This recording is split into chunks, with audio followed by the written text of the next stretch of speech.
Bana, Donald Trump anazifanya kampuni hizi ziweze kukosa usingizi kabisa. Kampuni ya Apple iliweza kusafirisha shehena 5 za ndege zilizokuwa zimejaa iPhone na bidhaa nyingine kutoka katika nchi ya India na China kwenda katika nchi ya Marekani ndani ya wiki ya mwisho ya mwezi wa 3 ili kuepukana na ushuru mpya wa 10% uliowekwa na Rais Donald Trump, kulingana na ripoti ya Times of India. Inasemekana kuwa ushuru huu mpya huitoa ushuru wa kisasi, yani ushuru ambao unalenga kampuni ambazo zinatengeneza bidhaa zake nje ya Marekani kisha kuziuza ndani ya Marekani kwa bei ya chini. Trump alieleza kuwa hatua hiyo inalenga kulinda viwanda vya ndani na kupunguza utegemezi wa Marekani kwa bidhaa kutoka katika mataifa ya kigeni, hasa katika taifa la China.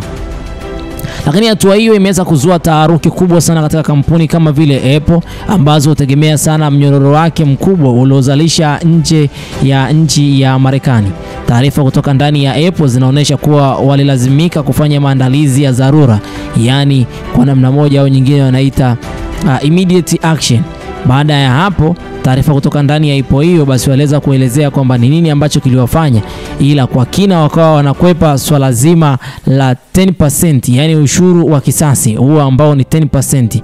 Yani walihamisha shehena hizo usiku kucha na kutumia ndege za kukodi ambazo zilifanya ili kuhakikisha kwamba bidhaa zinawasili kabla ya ushuru mpya haujaanza kutekelezwa katika nchi hiyo ya Marekani. Meneja mmoja wa juu ya Apple, yani jina lake ambalo lilikuwa limehifadhiwa, alisema kwamba hatutegemei hatua hii kuchukuliwa ghafla. Tumelazimika kubadilisha ratiba zetu zote za usambazaji wa haraka, jambo ambalo lina gharama kubwa sana. Kampuni nyingine kama vile Microsoft, Dell, HP pia zimeanza kujiandaa na uwezekano wa hatua kama hizo, kuwalenga huku wakiwa wachambuzi wa masoko wakitabiri kwamba bei za bidhaa za electronics huenda zikaongezeka kwa wateja wao ambao Marekani kwa miezi ijayo itakuwa ni gharama kubwa sana kwa Marekani kuweza kununua vitu vya electronics. Wakati huo wachambuzi wa kisasa, yani wachambuzi wa kisasa na wengine wachambuzi wa kisiasa wameweza pia kusema kwamba Trump anatumia mikakati hii kama silaha ya kiuchumi kuelekeza uchaguzi wake mkuu, akijaribu kwamba kuwavutia wapiga kura na tabaka la kati na kuonyesha kwamba anapambania kulinda ajira ya viwanda ndani ya nchi ya Marekani. Kitu ambacho wachambuzi hao wanasema kwamba Trump wala hawapiganii, na Trump anaonekana kwamba anawapigania.